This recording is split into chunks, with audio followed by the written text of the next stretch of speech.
Jim Comey might want to pull the plug on that book tour now that the former investigator himself is under investigation. Fox News has confirmed that the Justice Department's Inspector General is investigating Comey's handling of his memos describing his meetings with President Trump. A source saying that the DOJ's watchdog is looking into whether the former FBI director leaked any classified information. Let's get into the details with attorney Tom Dupree, who served as principal deputy assistant attorney general in the George W. Bush administration, plus Republican Ron DeSantis, who joins us from Florida tonight, and Stephen Mulroy, a former federal prosecutor. Gentlemen, it's great to see all of you. Stephen, let's start with you here.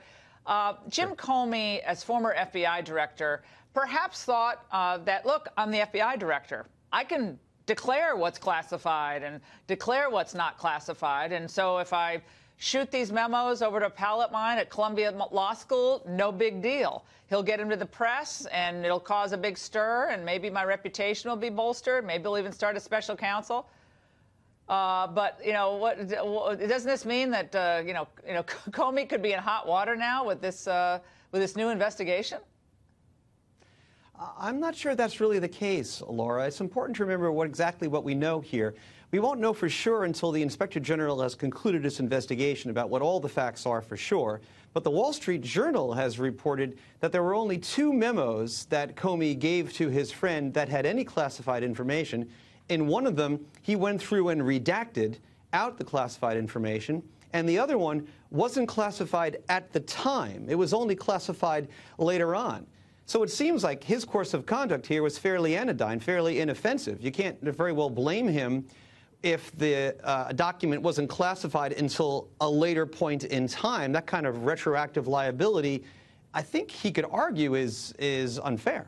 Well, Tom Dupree, is self-redaction legit here? He can then redact, like, look, I'm sending it to my pal who's going to get it to the press, but I'm going to get my big Sharpie. I have a Sharpie here. I'm going to get my big Sharpie and black out some foreign intel names. Yeah, Laura, I think even Jim Comey's defenders would admit that he is walking a very fine line here. You know, if the difference between criminal jeopardy and innocence is where you draw the line with the Sharpie, I mean, my goodness, I wouldn't want to be in Jim Comey's shoes if the IG is digging into these memos line by line, trying to see whether or not he might have left something in that shouldn't have gone out the door. Well, the Inspector General had no patience for Andrew McCabe, clearly. The lies from Andrew McCabe, I mean, he's in real trouble here, and we'll see if he actually has any criminal jeopardy there.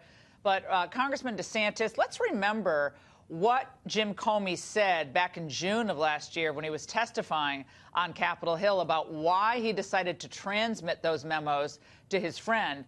And I think we have the SOT. Let's watch.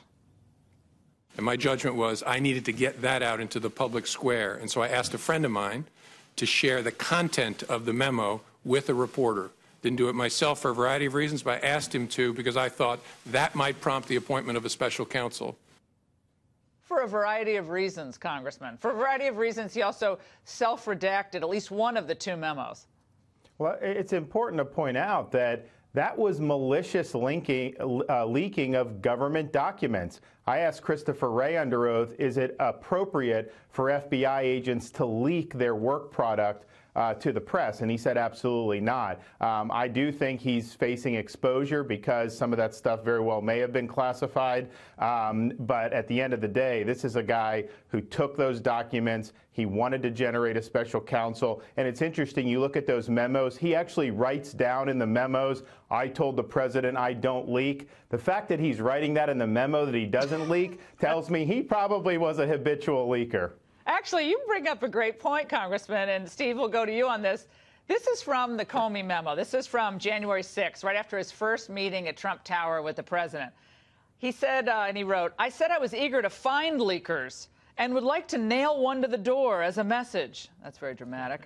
I said something about it being difficult, and he replied that we need to create a narrative that we were investigating him, of course, because we are not, and I worried such a thing would be misconstrued. But he kept, as Ron said, as Congressman DeSantis said, he went out of his way a number of times to say to the president, he claims in this memo to the file, that, well, I'm not a leaker. You know, you can trust Andrew McCabe. He's a stand-up guy, and I don't leak, and McCabe is in your corner. Memos to the file are written by people to do what? Steve? To do what? Well, I think probably to memorialize a conversation so that there can be no doubt later on, if it comes up, what exactly was said and what wasn't said. I think this course of conduct shows that Comey was a bit concerned about a potential obstruction of justice. He knew that there was a big controversy about it. He knew that it might become important later on to know exactly what was said and wasn't said. And so he wanted to contemporaneously document it so that there'd be no doubt. On January 6th, he was worried about obstruction of justice? Well, I think quite possibly. If you take a look at his whole course of conduct, I mean, he went out of his way to redact. If you think he is obstructing justice, and you're like sitting there and he's like, well, I'm looking forward to staying on with you, and I'm looking forward to, you know, he said, what are your plans? He's like, I enjoy my job. I'd like to stay on. So that's why Molly Hemingway today and others wrote that this whole thing smells like a big setup. The whole meeting, they're talking about the dossier to rattle Trump or try to rattle him with this, well, we don't know if it's true, but there's this thing, and it looks like they're saying this. Tom, your reaction? Yeah, you know, it is puzzling. I mean, you know, the administration is just getting started, and already the FBI director is, you know, memorializing for whatever his purposes were. Well, you don't memorialize to make yourself look bad. You memorialize yourself to make you look good in a meeting. Yeah. Sorry. Yeah, no, I think that's fair. I think that's fair. And look, this is exceedingly unusual. I mean, I can't imagine any other administration where a few days in you have someone feeling the need to create this sort of record. So there's unusual things going on here. Congressman DeSantis, and there's a Comey point in these memos that talked about CNN. I want to read it. He says, I said media like CNN had them, the memos, and were looking for a news hook. I said it was important that we not give them the excuse to write that the FBI has the material, or that's redacted, and that we were keeping it very close hold. He said he couldn't believe they hadn't gone with it, and I said it was inflammatory stuff, and they would get killed for reporting straight up from source reports. And then, bingo, just a few days later, Congressman DeSantis, CNN runs with it, then it gets published elsewhere. This is why people were saying, again, the way this is written, this memo to the file, I said CNN would be crazy to put. I don't know, if you're writing the novel here, yeah, and there's a CNN headline, Intel chiefs presented Trump with claims Russian efforts to compromise him. I mean, well, where did they get that from? Where did they get that headline from? Well, just think about it. Jim Comey, this is a guy, he never memorialized any conversation with Barack Obama. He never did with Loretta Lynch, even though he now says Loretta Lynch was conflicted. It was only from day one with Donald Trump. So that meeting to me is very fishy because Jim Clapper, I and most of my Republican colleagues believe is the one that actually leaked the existence of the meeting to CNN. But why would Comey have... Why do you think that? Based off the Intelligence Committee, what they were able to come up with, and they allude to it in their report. But that's just the inference I make. I think he was the guy. Now, here's the deal.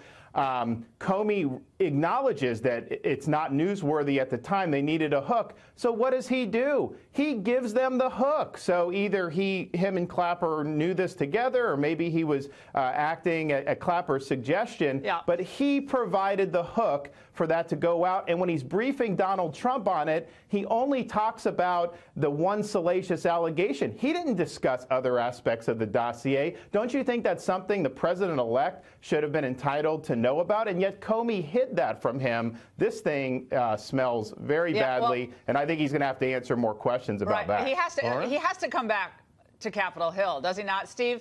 I think the point that Congressman DeSantis is making is when you go out of your way to bring up the dossier and you bring only basically one of the most inflammatory elements of the dossier up, that's rocket fuel to someone like Trump. Like, what?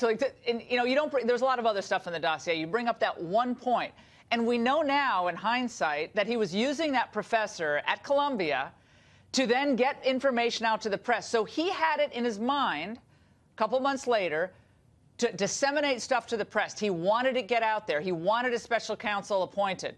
So why wouldn't it be logical now to think, maybe he and Clapper chatted about this, said, you know, we got to get this out. Trump's rattled about this. One person's setup artist is another person's, whistleblower. I mean, here's a lifelong Republican who was promoted by Republican presidents and whose handling of the Clinton email investigation, at least his public handling of it, arguably was very much to Clinton's detriment and Trump's benefit. So the idea that he's got a motive to I'm not sure that he has got the motive to do this setup job that we're speculating Wait a second. about. Hillary Clinton got off scot-free in this email investigation. The Clinton Foundation investigation was totally scotched ultimately. So the idea that he helped Hillary, I never bought that argument. Hillary Clinton, if she were anyone else, would be in jail right now. She were anyone else would be in jail. What I'm suggesting is that a prosecutor would just simply announce we're not bringing charges. He wouldn't go on to say, but she was extremely reckless. And then a week before the election, when he brought it back up again, well, I'm not sure. I think you can make an argument that that pattern of conduct doesn't show a pro-Clinton bias. If anything, it shows that he was not pro-Clinton. All right, Tom, look, I see this as Comey has shown us that if he wants to get information to the press, he'll figure out a way to do it. Now, that was a couple months later. He hated Donald Trump. Today he said on an interview, or yesterday, oh, no, I don't hate him. I don't even dislike him. Oh, please. He walked into that Trump Tower meeting. Everything about Trump he despises. The way he dresses, the way he speaks. He probably doesn't think he's as educated as he is. He has utter disdain for Trump. He's a Bush Republican. I know you're a Bush Republican. He's a Bush Republican, but not like a lot of Bush Republicans I know. He's condescending, supercilious, and priggish, and he can't stand Trump because Trump's a different type of guy, and frankly, the kind of guy people vote for. Well, here's the thing. I mean, one of the many tragedies, I think, here, Laura, is that historically, the reason why the FBI has been held in such esteem by the American public is they have widely been viewed as a nonpartisan, independent law enforcement agency. And what Jim Comey is doing now, I think, undercuts that. Because what it is it's portraying a former FBI director as a partisan actor, as someone who has a political axe to grind. He's going on the talk shows. He's taking personal jabs at the president. And it may be very satisfying to him and to people who don't like the president, but for purposes of the American people's perception of the FBI, I think it disserves the institution, frankly.